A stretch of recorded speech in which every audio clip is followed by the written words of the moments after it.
नमस्कार। भारत की अर्थव्यवस्था ने हाल ही में एक ऐसी रफ्तार पकड़ी है जिसकी चर्चा हर तरफ हो रही है। तो आज हम इसी शानदार प्रदर्शन के पीछे की कहानी को समझेंगे, आंकड़ों को खंगालेंगे और ये जानेंगे कि इसका मतलब क्या है। चलिए शुरू करते हैं। सबसे पहले ये नंबर देखिए, 8.2%। तो ये आंकड़ा है क्या? ये है भारत की असली जीडीपी ग्रोथ, वो भी इस साल की दूसरी तिमाही के लिए। अपने आप में ये एक जबरदस्त आंकड़ा है।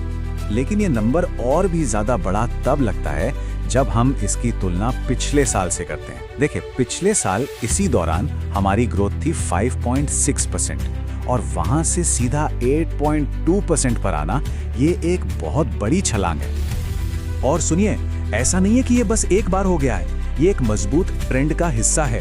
अगर हम इस वित्तीय साल के पहले 6 महीनों को देखें तो ओवरऑल ग्रोथ 8% रही है, मतलब साल की शुरुआत ही धमाकेदार हुई है। तो आज हम क्या क्या देखने वाले हैं? सबसे पहले हम इस 8.2% के आंकड़े को और करीब से जानेंगे।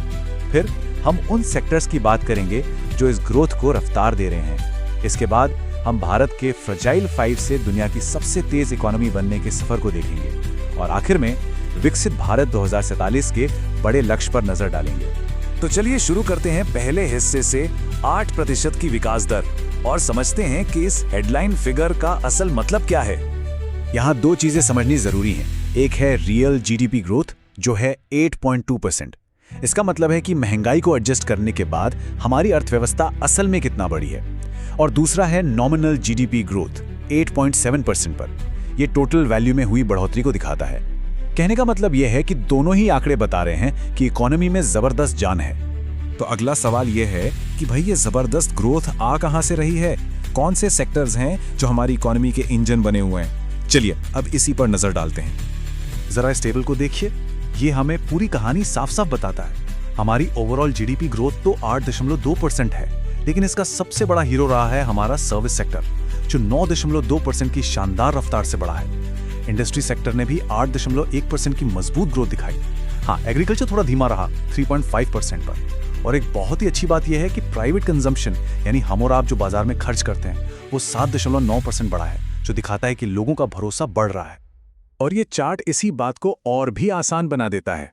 आप साफ देख सकते हैं कि दो मेन इंजन हैं जो इस इकोनॉमी को खींच रहे हैं। एक है सर्विस सेक्टर और दूसरा है इंडस्ट्री। इन दोनों ने मिलकर ही ये कमाल किया है। और अगर हम इंडस्ट्री सेक्टर में थोड़ा और अंदर झांकें तो एक स्टार परफॉर्मर है मैन्युफैक्चरिंग। सोचिए, 9.1% की ग्रोथ। ये दिखाता है कि मेक इन इंडिया जैसी कोशिशों का असर अब जमीन पर दिखने लगा है।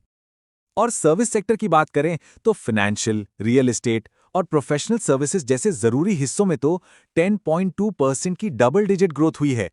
ये हमारी अर्थव्यवस्था के मॉडर्न हिस्सों की ताकत को दिखाता है। ये जो शानदार परफॉर्मेंस है ना, ये और भी खास हो जाती है जब हम याद करते हैं कि हमने ये सफर शुरू कहां से किया था।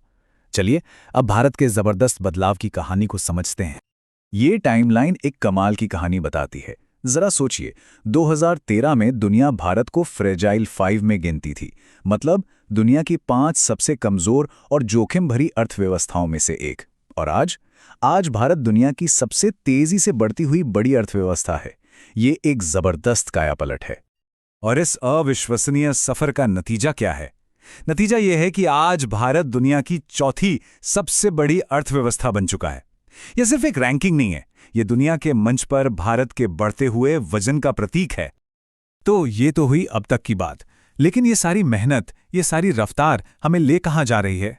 भविष्य का लक्ष्य क्या है? हमारा अगला पड़ाव है विकसित भारत 2047। तो ये विकसित भारत 2047 है क्या?